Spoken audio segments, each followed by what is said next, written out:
Okay, more story time.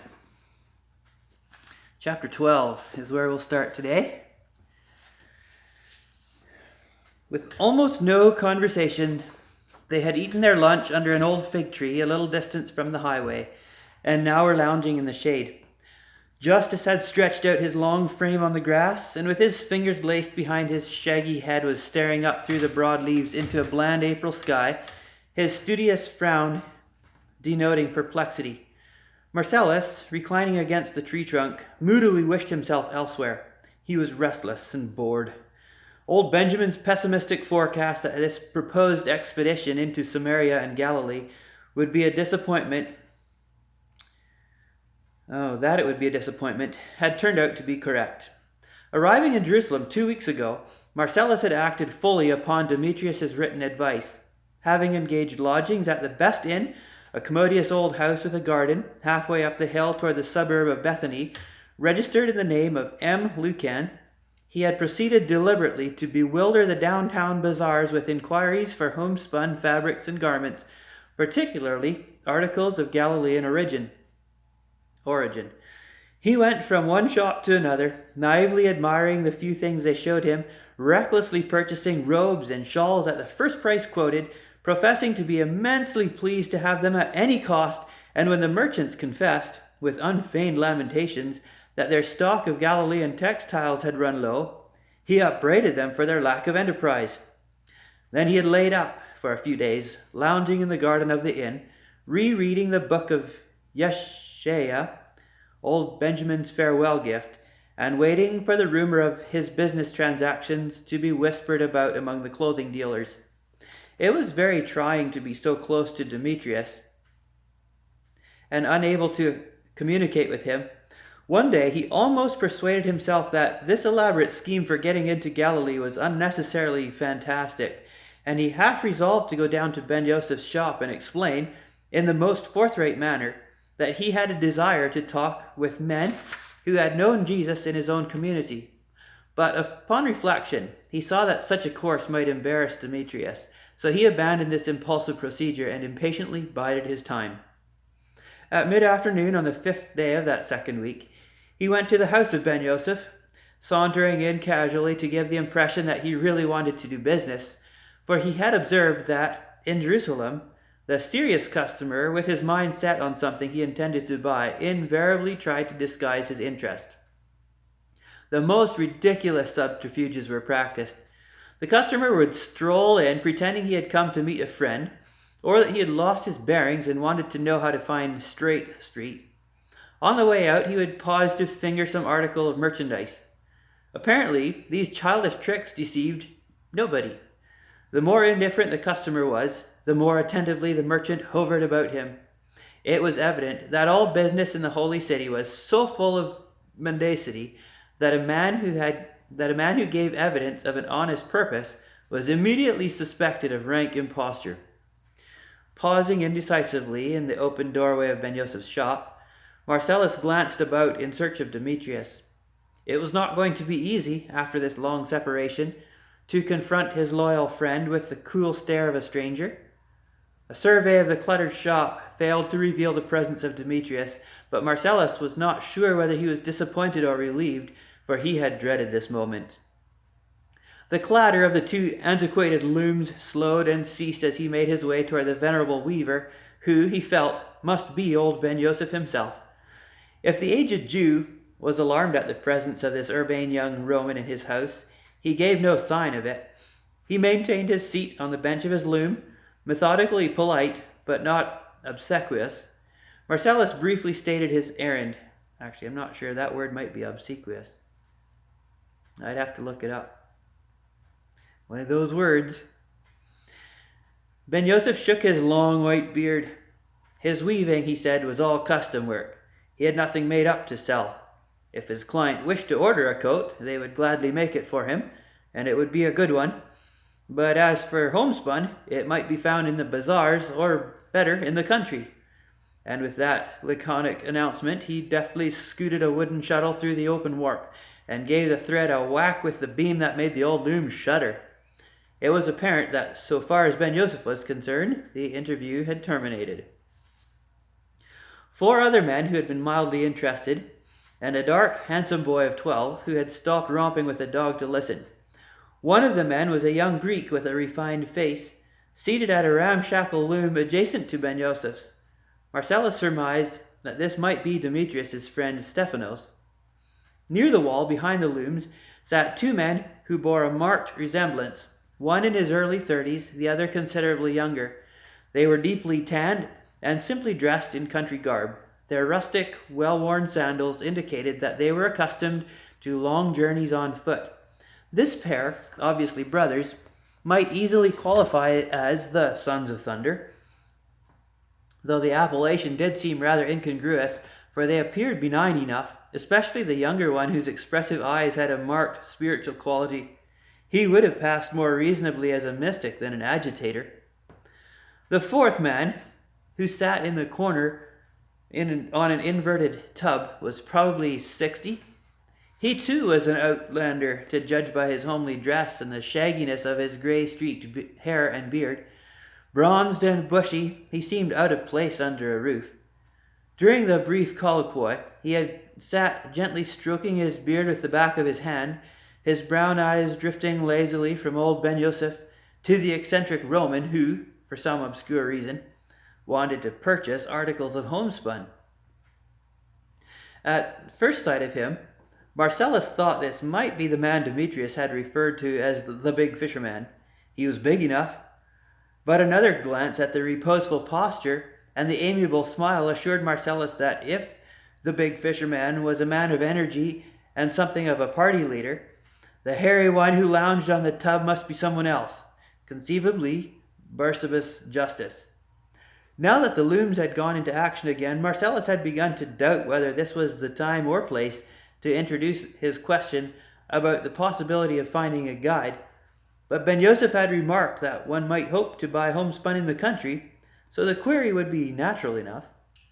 As if this were a fresh inspiration, Marcellus inquired in his best Aramaic, and addressed them all impartially whether they knew of a man, well acquainted in the northern provinces, who might be employed to accompany him on a leisurely tour.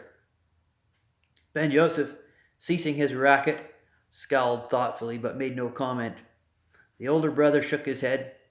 The younger calmly stared through and beyond the inquirer as if he had not heard. The Greek, who might be Stephanos, slowly turned about and faced the big man in the corner. "You could go, Justus," he said. "You were intending to go home, anyhow, weren't you?" "How long do you want to stay?" rumbled Justus after some deliberation. 2 weeks, perhaps, or 3, or a month. Marcellus tried not to sound too urgent. "Once I am up there, and have found my way about," he added, "you could leave me, if you had other things to do." "When do you want to start?" inquired Justus with a little more interest. "As soon as possible. How about the day after tomorrow?"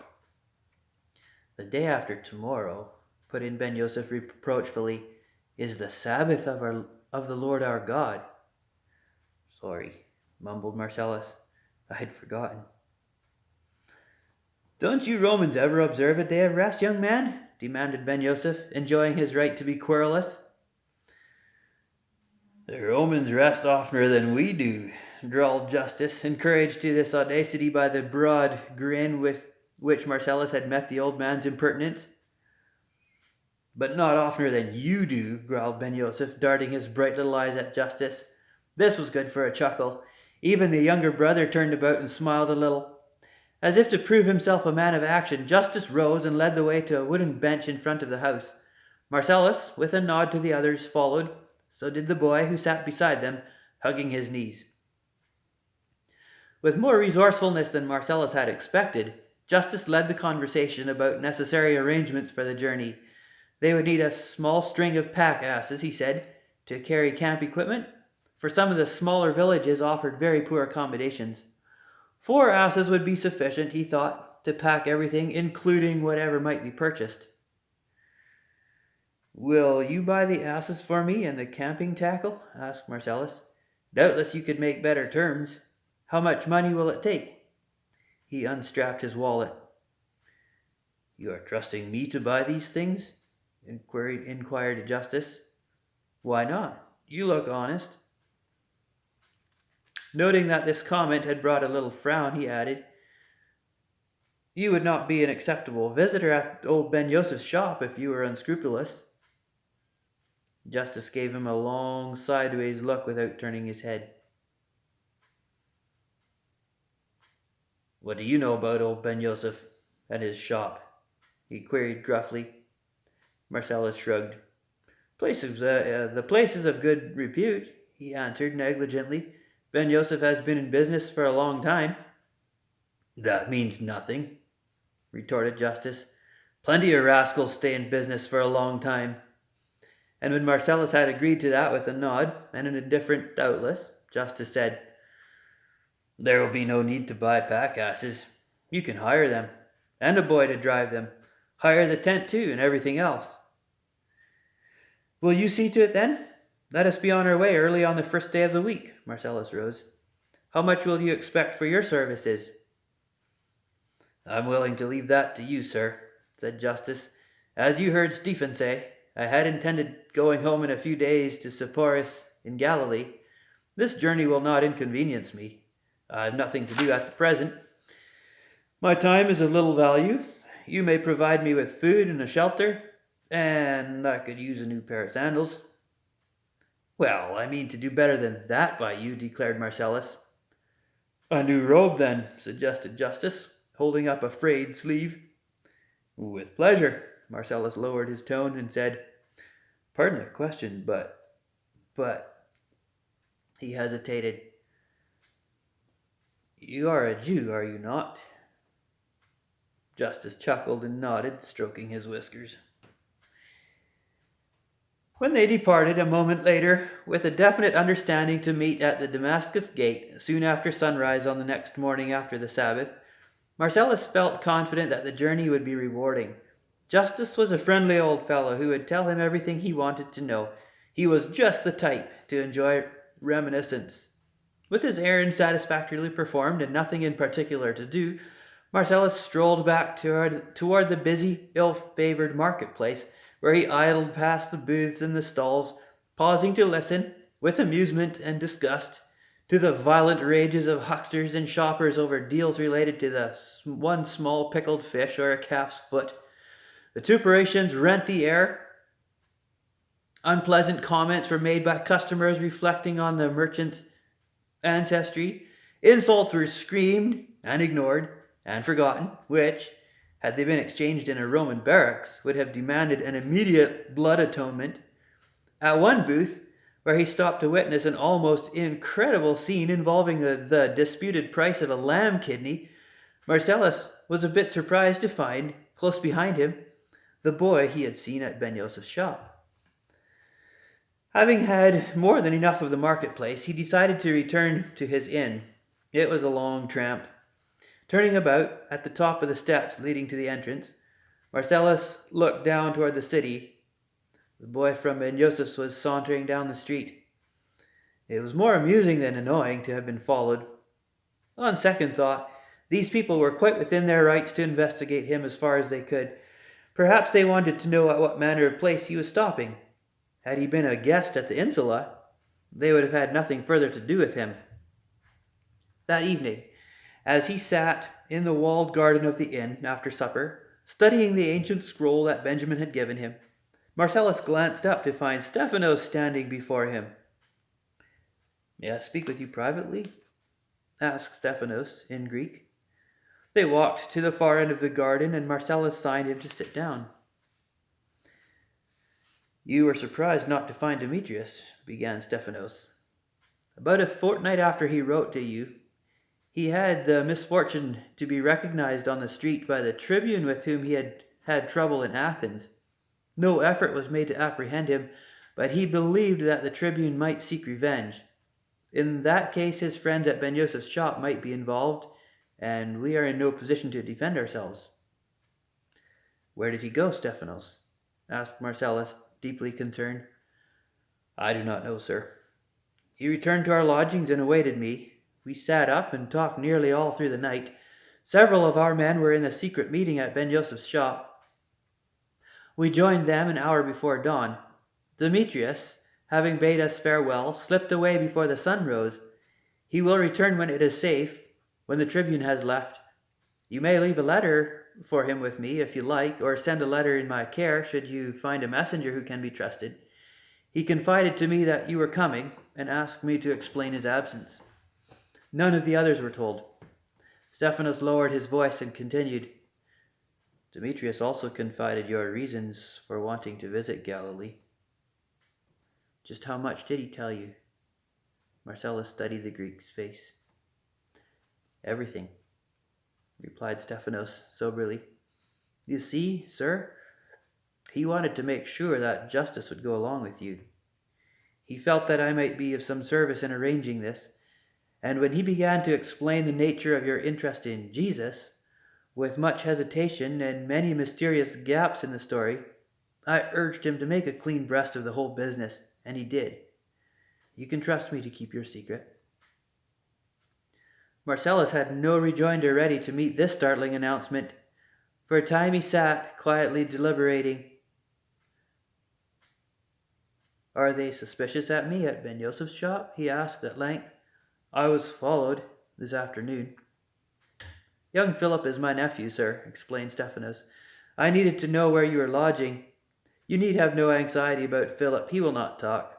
No one at the shop will learn of our meeting. I feared for a moment this morning that John might recognize you, but apparently he did not. He's a dreamy fellow. How could he have recognized me? Asked Marcellus. John was at the crucifixion, sir. Perhaps you may recall the young man who tried to comfort Jesus' mother? His mother? She was there? How dreadful. Marcellus bowed his head and dug his fingertips into his temples.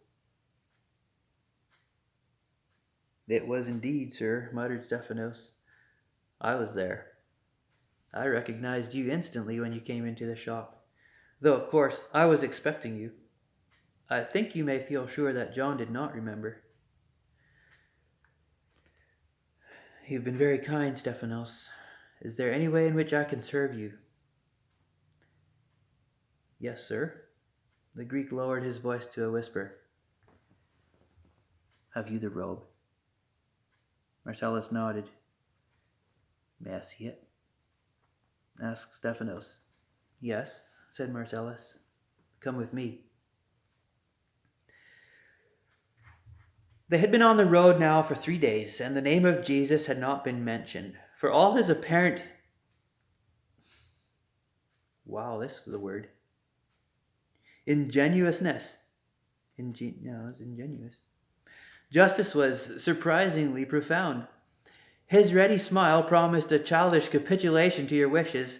His deference to your rating as a well-to-do young Roman was graciously tendered, but your negligent prediction that Justice would be eager to talk about Jesus had turned out to be incorrect.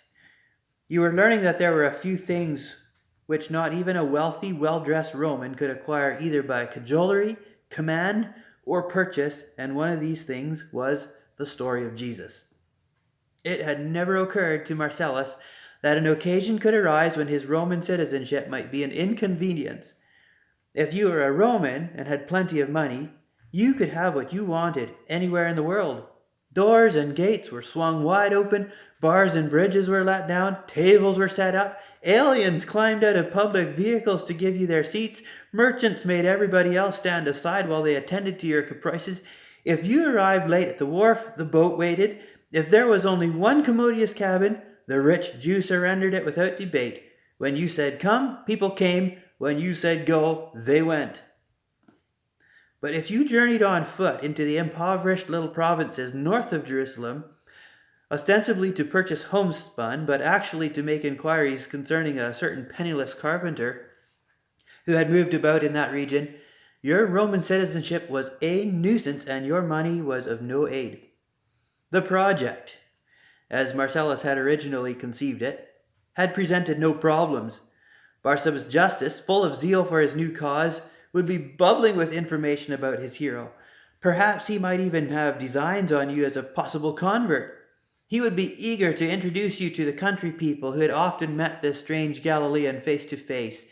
You would be shown into their homes to see the outgivings of their household looms, and before you had a chance to sit down, they would be reciting stories of enchanted words and baffling deeds. Well, it hadn't come out that way. True, the country people had welcomed you at their little wayside inns, had greeted you respectfully on the highway, had shown you their fabrics, had politely answered your random questions about their handicrafts, but they had nothing to say about Jesus. They were courteous, hospitable, friendly, but you, who had often been a stranger in strange places, had never felt quite so lonesome before. They all shared a secret, but not with you. Justice would present you to a household and tell them why you had come, and they would make haste to bring out the best specimens of their weaving, and presently the father of the family and Justice would exchange a covert glance of mutual understanding and drift quietly out of the room. After a while, your hostess would excuse herself, leaving you with Auntie and the children, and you knew that she had slipped away to join her husband and Justice. The very air of this country was full of mystery. For instance, there was this fish emblem, figure of a fish, freshly cut into the bark of a sycamore, scrawled with a stick into the sand by the roadside, chalked on a stone fence, scratched into a bare table at a village inn. Demetrius had said it was the accepted token of the new movement of practicing the teachings of Jesus. On the second day out, Marcellus, hoping to make Justice talk, had asked casually, "What's all this about fish?" And Justice had replied, "That's what we live on up here. Fish." Marcellus had been a little miffed by this evasion. He resolved to ask no more questions. Marcellus, lounging against the fig tree, studied the tanned face of old Justice and wondered what he was thinking about. Wondered, too, how long he was likely to lie there gazing wide-eyed at the sky. Justice gave no sign that he was aware of his client's restlessness. After a while, Marcellus came slowly to his feet and sauntered over toward the pack-asses which the cloddish young driver, sound asleep under a tree, had staked out to graze. Noticing with indignation that the lead donkey's bridle was buckled so short that the unhappy creature's mouth had been torn by the bit and was bleeding, he tugged the torturing harness off over the long ears, and sitting down on the grass, proceeded to lengthen the straps by punching new holes with the point of his dagger. It was not an easy task, for the leather was old and stiff, and before he had put the bridle together again, the donkey boy had roused and was watching him with dull curiosity. "Come here, stupid one," barked Marcellus. "I shall not tolerate any cruelty to these beasts." He reached into his wallet and drew out a copper coin. "Go you to that house, or the next, and get some ointment, and don't come back here without it." After the dolt had set off, shambling down the road, Marcellus rose, carelessly patted the old donkey on the nose, and returned to find Justice sitting up, smilingly interested. "You like animals?" he said cordially. "Yes," said Marcellus, "some animals. I can't say that I am particularly fond of donkeys, but it irritates me when I see them mistreated. We will have to keep an eye on that dunce." Justice nodded approvingly. Marcellus sat down beside him, aware that his guide was studying him with the air of having made a new acquaintance. "Do you like flowers?" asked Justice, irrelevantly, after a lengthy, candid, and somewhat embarrassing inspection. "Of course," drawled Marcellus. "Why not?" "This country is full of wildflowers. It's the season for them. Later it's very dry and they wither. They are especially abundant this year."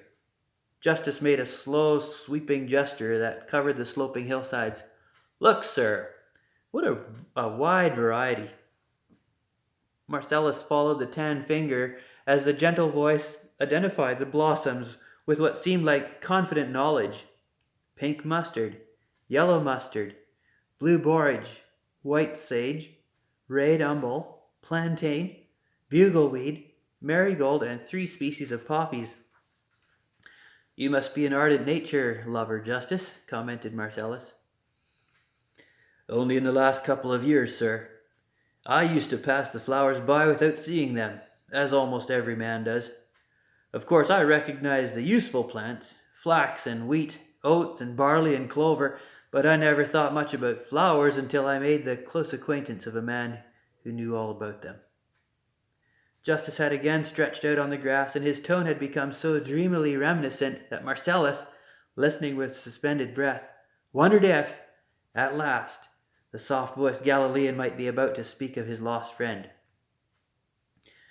He knew all about flowers, reiterated Justice, and with a little shake of his head, as if the recollection were inexpressibly precious. Marcellus thought of asking whether his friend had died or left the country, seeing that Justice's reference to him sounded as if it belonged to the past, but decided not to be too intrusive with his questions. You would have thought, Justice was saying, half to himself, that the flowers were friends of his, the way he talked about them. One day he bade some of us who were walking with him to stop and observe a field full of wild lilies. See how richly they are clad, he said. They do no work. They do not spin. Yet even Solomon did not have such raiment. A lover of beauty, commented Marcellus, but probably not a very practical fellow. Did he not believe in labor? Oh yes, he believed that people should be industrious, Justice had been quick to declare, but he held that most of them spent too much time and thought on their bodies, clothing, and food, and hoarding, toilet paper, and bigger barns, chickens, and the accumulation of things. Sounds as if he wasn't very thrifty. Marcellus grinned as he said it, so it wouldn't seem a contemptuous criticism, but Justice, staring at the sky, did not see the smile, and the comment brought him a frown. He was not indolent, Justice said firmly. He could have had things, if he'd wanted them. He was a carpenter by occupation, and a skillful one, too. It was a pleasure to see him handle keen-edged tools. When he mortised timbers, they looked as if they had grown that way. There was always a fair-sized crowd about the shop, watching him work, children all over the place. He had a way with children, and animals, and birds.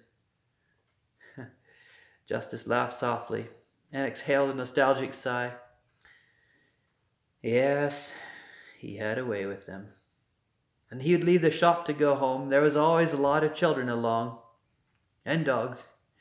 Everything belonged to him, but he never owned anything. He often said that he pitied people who toiled and schemed and worried and cheated to possess a lot of things and then had to stand guard over them to see that they weren't stolen or destroyed by moths and rust. Must have been an eccentric person, mused Marcellus, not to want anything for his own. But he never thought that he was poor. Justice raised up on one elbow, suddenly animated. He had the spirit of truth. Not many people can afford that, you know. What an odd thing to say. Marcellus had stared into Justice's eyes until the older man grinned a little. Not so odd when you stop and think about it. A talent for truth is real property. If a man loves truth better than things, people like to be around where he is. Almost everybody wishes he could be honest, but you can't have the spirit of truth when your heart is set on dickering for things. That's why people hung about this carpenter and listened on everything he said. He had the spirit of truth. Nobody had to be on guard with him. Didn't have to pretend. Didn't have to lie.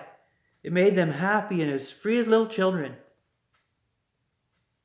Did everyone respond to him that way? Marcellus asked seriously. Almost everybody, nodded Justice. Oh, sometimes people who didn't know him tried to deceive him about themselves, but...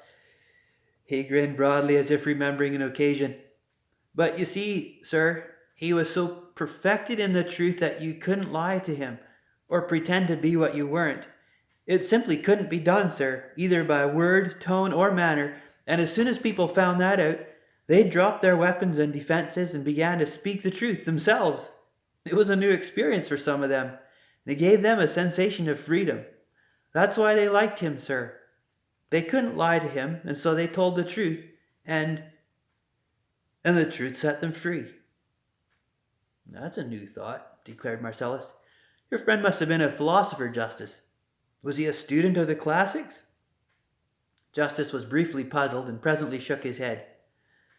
I do not think so, he replied. He just knew. I don't suppose he had very many admirers among the well-to-do, ventured Marcellus, if he discouraged the accumulation of property. You'd have been surprised, sir, declared Justice. Plenty of rich men listen. I recall one time a wealthy young nobleman followed him about for a whole afternoon, and before he left he came up closer and said, How can I get that? What you have? Justice paused so long, and the look of his eyes grew so remote that Marcellus wondered whether he had drifted off to thinking about something else. And then, what did the carpenter say? Told him he was too heavily weighted with things, replied Justice. Give your things away, he said, and come follow me. Did he? No, but he wished he could. He went away quite depressed. We were all sorry, for he was indeed a fine young fellow. Justice shook his head and smiled pensively. I suppose that was the first time he had ever really wanted something that he couldn't afford. This carpenter must have been a very unusual man, remarked Marcellus. He appears to have had the mind of a dreamer, a poet, an artist. Did he draw, perhaps, or carve? Jews do not draw or carve. Indeed? Then how do they express themselves? They sing, replied Justice, and tell stories. What manner of stories? All the legends of our people, mostly. The deeds of our great ones. Even the little children can recite the traditions and the prophecies. Justice smiled benevolently and seemed about to confide an incident. I have a grandson, sir. His name is Jonathan. We call him Jonathan because he was born with a crooked foot, like Jonathan of old, the son of King Saul. Our Jonathan is 7. You should hear him tell the story of the creation and the great flood and the Exodus. The Exodus, Marcellus replied, searching his memory. You do not know, sir? Justice was tolerant but surprised. I know what the word means, said Marcellus defensively. Exodus is a going away or a road out, but I do not recall a story about it. I thought everyone knew the history of our people's escape from bondage in Egypt, said Justice. Oh, that, recalled Marcellus. I didn't know that was an escape. Our history teachers insist that the Jews were expelled from Egypt. That, declared Justice indignantly, is a vicious untruth. The Pharaoh tried to keep our fathers there in slavery, to till their soil and build their monuments. Well, no matter, drawled Marcellus. There's nothing we can do about it now. I'll accept your version of the story if you want to tell me. Little Jonathan will recite it for you when we visit. Sepphoris, he is a bright boy. Justice's sudden anger had cooled. It's easy to see you're fond of him, Justice. Yes, little Jonathan is all we have. My wife entered into her rest many years ago. My daughter Rebecca is a widow. Jonathan is a great comfort to us. Perhaps you know how it is, sir, in a home where a child is sick or crippled.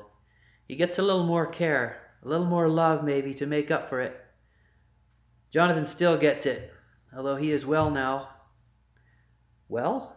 Queried Marcellus. His foot, you mean? Justice nodded slowly, turning his face away. Is that not unusual? Marcellus persisted. The crow's feet on Justice's temple deepened, and his face was sober as he nodded again without looking up. It was plain now that he did not wish to be questioned further. Presently, he tugged himself loose from his meditative mood, returned with a smile, stretched his long bronzed arms, and rose to his feet. It's time we move on, sir, he declared, if we expect to reach Sychar by sunset. The town does not have a good inn. We will make camp this side near Jacob's Well. Ever hear of Jacob's Well, sir? He grinned good-humoredly. I believe not, Justice, confessed Marcellus. Is it such a good well? No better than plenty of other wells, but a landmark. 15 centuries old. They were on the highway again. the lout with the browsing donkeys and had dragged his stubborn caravan out of the weeds. Justice turned about, and shielding his eyes with his cupped hands, gazed intently down the road over which they had come. Marcellus's curiosity was rekindled. It was not the first time that Justice had stopped to look backward, and whenever they had come to a crossing, he had paused to look carefully in all directions. He did not seem to be apprehensive of danger. It was rather as if he had made an appointment to meet someone up here. Marcellus was on the point of asking if that were true, but discreetly decided it was none of his business. For more than 3 hours they plodded along the dusty highway, not meeting many travelers, not making much conversation. It was late afternoon. A half-mile ahead, a cluster of sycamores was sighted and a few scattered dwellings. "There are the outskirts of Sychar," said Justice, lengthening his stride. In a little while they reached this little suburb, a sleepy, shabby community of whitewashed, flat-roofed houses. In its center, by the roadside, was the historic well. 2 women were walking away with water jars on their shoulders. A third was arriving. Justice's steps lagged to give her time to draw up the huge bucket and fill her jar. She glanced apathetically in their direction, put down her jar, stared, and then proceeded vigorously with her task. Hurriedly filling the jar and spilling much water about her feet, she shouldered her burden and made off toward one of the small houses. "Have we alarmed her?" Marcellus asked, grinning. "I had not thought we looked so fierce." "She's not frightened," said Justice soberly. It was a large well. The ancient stonework around it was of the height of a sheep and broad enough to be sat upon comfortably. Justice, who had suddenly become preoccupied, sank wearily onto the ledge with his back toward the small group of dwellings. After standing about for some moments, wondering how long they were to linger here, Marcellus sat down on the opposite side to wait until Justice was ready to move on. His eyes idly followed the rapidly retreating figure of the woman until she entered one of the houses. Almost immediately she reappeared without her water jar and ran across the highway to a neighbor, entered, and came out in a moment, accompanied by another younger and more attractive woman. They stood for a while, looking toward the well, then advanced slowly, stopping frequently to parley, their faces full of perplexity. "That woman is coming back, Justice, and bringing another along, and they're not coming for water," drawled Marcellus. Justice roused with a little jerk and turned his head. Then he rose and walked toward the women, who came quickly to meet him. They held a brief, low-voiced conversation, Justice solemnly shaking his head. The younger woman, her eyes, very pretty eyes too, wide with curiosity, continued to press her queries, and Justice shook his head as if saying, "No, no, no." Finally he tipped his head slightly in Marcellus's direction, and the women's eyes instantaneously followed the gesture. Justice was cautioning them not to pursue the matter, whatever it was. Then the older woman left them and began slowly retracing her steps toward her house, and Justice, frowning heavily and nodding what seemed to be a reluctant consent, turned back toward the well. Yes, he would try to talk with her again, his manner plainly said. He would talk with her again as soon as he could do so without arousing the curiosity of this Roman. After Justice had unpacked their camping equipment and put up the sleeping tent under a pair of rangy sycamores, he had mumbled something about having to go back to the village for bread, though Marcellus knew they had enough for their supper and suspected that his more urgent errand was to talk with that woman again, for his manner had made it plain that he wished to go alone. Wearied by the long day's tramp and annoyed by his guide's secretiveness, he flung himself down on the rug that Justice had spread in front of the tent, and moodily watched the sun going down over the treetops and house roofs of the village. Why did Justice want to have a private interview with this woman? What did they have to talk about? Something quite serious, apparently. Perhaps they would discuss this mystery. But why should there be a mystery? The Galilean was dead. Who was going to persecute these people for what the carpenter had said or done, or for their tender remembrance of him? Marcellus was offended. Surely Justice had no reason to think that he had come up into this poverty-stricken land to harass the simple-hearted country folk. There was no occasion for this fellow to treat him as if he were an ordinary eavesdropper. Well, If Justice did not trust him, it was conceivable that he might secretly go through his belongings looking for some evidence. If he did so, he would get a stunning surprise. There was one article of Galilean homespun at the bottom of his gunny bag that Justice must not see. Stop reading there.